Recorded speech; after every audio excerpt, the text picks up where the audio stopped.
Hi friends, ఎలా ఉన్నారు? నేను మీ Shitan mom. Today special dum biryani.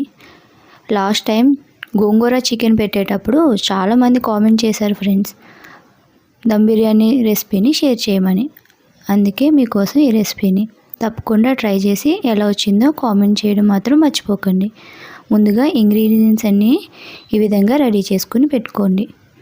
ఆ తర్వాత ఒక 4 పెద్ద సైజు ఆనియన్స్ తీసుకుని ఈ విధంగా కట్ చేసుకోవాలి. ఫ్రైడ్ ఆనియన్స్ కోసం స్టవ్ పైన కళాయిని పెట్టుకుని ఆయిల్ వేసుకోండి. ఆయిల్ హీట్ అయ్యాక ఆనియన్స్ని వేసుకుని గోల్డెన్ కలర్ వచ్చే వరకు ఫ్రై చేసుకోవాలి.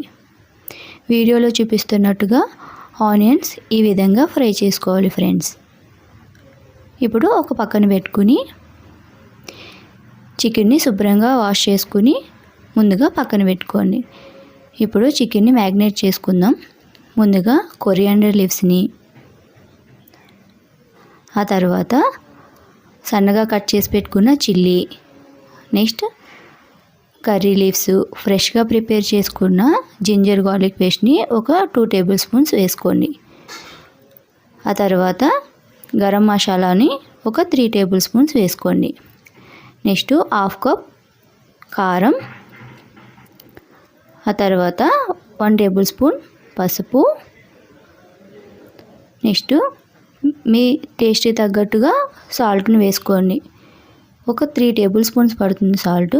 తర్వాత మీకు ఇంకా కొంచెం కావాలనుకుంటే యాడ్ చేసుకోండి. ఆ తర్వాత oil, 1/2 cup curd, biryani masala, ఇది ఆప్షనల్ మాత్రమే, లేకపోయినా పర్లేదు. నెక్స్ట్ ఫ్రైడ్ ఆనియన్స్ని కూడా వేసుకుని ఒకసారి బాగా కలుపుకోవాలి. గీని ఒక 2 టేబుల్ స్పూన్స్ వేసుకుని ఫైనల్గా లెమన్ జ్యూస్ని వేసుకుని బాగా కలుపుకోవాలి. చికెన్ని ఒక 2 అవర్స్ మ్యాగ్నేట్ చేసుకోవాలి. టైం లేదంటే 1 అవర్ సరిపోతుంది. ఇప్పుడు రైస్ని సోక్ చేసుకుని ఒక 1/2 అవర్ పక్కన పెట్టుకోండి. టైం ఉందంటే 1 అవర్ పెట్టుకున్నా బాగుంటుంది, లేదంటే 1/2 అవర్ సరిపోతుంది.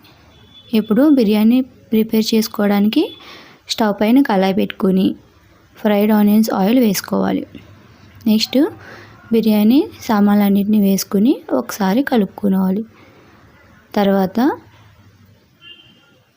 Ginger garlic paste, garam masala, curry leaves వేసుకుని ఒకసారి కలుపుకోండి. నెక్స్ట్ వాటర్ని వేసుకోవాలి. వాటర్ వేసుకున్నాక వాటర్ బాగా బాయిల్ అయ్యే వరకు మూత పెట్టుకుని హై ఫ్లేమ్లో కుక్ చేసుకోవాలి. చూస్తున్నారు కదా, ఈ విధంగా మూత పెట్టుకున్నాక వాటర్ ఈ విధంగా బాయిల్ అయ్యాక మనం ఇప్పుడు రైస్ని యాడ్ చేసుకోవాలి. రైస్ వేసుకుని మూత పెట్టుకుని ఒక 10 మినిట్స్ హై ఫ్లేమ్లో కుక్ చేసుకుని ఆ తర్వాత మీడియం ఫ్లేమ్లోకి పెట్టుకుని కుక్ చేసుకోవాలి. ఇప్పుడు మనం స్టవ్ పైన కళాయి పెట్టుకుని చికెన్ని మీడియం ఫ్లేమ్లో పెట్టుకుని కుక్ చేసుకోవాలి. ముందుగా ఒక 2 టేబుల్ స్పూన్స్ గీ వేసుకుని చికెన్ మొత్తాన్ని ఈ విధంగా స్ప్రెడ్ చేసుకోవాలి. ఒకసారి వేసుకున్నాక జస్ట్ 1 టైం కలుపుకొని మీడియం ఫ్లేమ్లో పెట్టుకుని కుక్ చేసుకోవాలి. పైన కొద్దిగా ఆయిల్ని వేసుకోవాలి. నెక్స్ట్ మూత పెట్టుకుని ఒక 10 మినిట్స్ మీడియం ఫ్లేమ్లో కుక్ చేసుకోవాలి. నెక్స్ట్ రైస్ ఎంతవరకు కుక్ అయిందో చూసుకుని ఒక 50% కుక్ అయ్యాక ఇప్పుడు ఇందులోకి లెమన్ జ్యూస్ని వేసుకోవాలి. లెమన్ని పిండుకోవడం వల్ల రైస్ మెత్తగా అవ్వకుండా పొడి పొడిలాడుతూ వస్తుంది. నెక్స్ట్ ఇప్పుడు చికెన్ని ఒకసారి చెక్ చేసుకుని ఒకసారి కలుపుకుందాం. ఈ విధంగా కలుపుకున్నాక కొద్దిగా ఫ్రైడ్ ఆనియన్స్ని కూడా వేసుకుని నెక్స్ట్ ఇప్పుడు రైస్ని ఈ విధంగా వీడియోలో చూపిస్తున్నట్టుగా ఈ విధంగా స్ప్రెడ్ చేసుకోండి.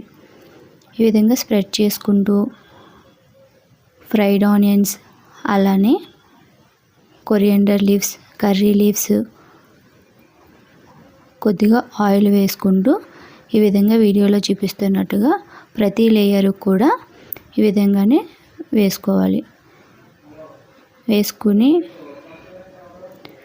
మూత పెట్టుకుని మూతని కొద్దిగా వెయిట్ ఏమైనా ఉన్నట్టుగా ఈ విధంగా వీడియోలో చూపిస్తున్నట్టుగా పెట్టుకోండి. ఇప్పుడు మీడియం ఫ్లేమ్లో ఒక 1/2 అవర్ కుక్ అవ్వాలి. చూస్తున్నారు కదా బిర్యానీ ఎంత పర్ఫెక్ట్గా వచ్చిందో. మీరు కూడా తప్పకుండా ట్రై చేసి ఎలా వచ్చిందో కామెంట్ చేయండి. ఈ విధంగా చాలా బాగా మెత్తగా ఉడికిందండి. పీస్ కూడా టేస్ట్ కూడా చాలా బాగుంటుంది. చూస్తున్నారు కదా వేడివేడిగా ఈ విధంగా సర్వ్ చేసుకుని ఈ సండే మీరు కూడా బిర్యానీని ఎంజాయ్ చేయండి. తప్పకుండా ఎలా వచ్చిందో కామెంట్ చేయడం మర్చిపోకండి. Thank you for watching.